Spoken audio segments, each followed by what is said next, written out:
ஒரு ஆர்கனோட ஃபங்க்ஷனுக்கு ஒரு 3 முக்கியமான விஷயம் இருக்குது. ஒன்று எனர்ஜி, அந்த ஆர்கனோட வைப்ரேஷன், அப்புறம் அதோட ஃப்ரீக்வன்சி. இதுதான் வந்து universal principle for function of தன ஆர்கன்.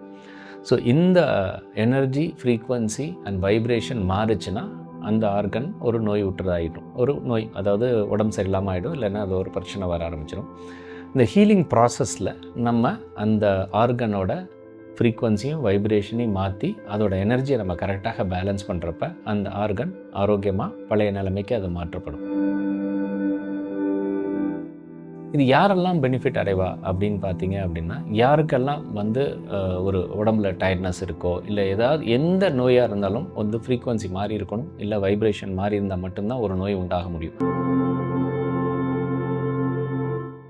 ஒரு ஆர்கனோட ஃபங்க்ஷனுக்கு ஒரு 3 முக்கியமான விஷயம்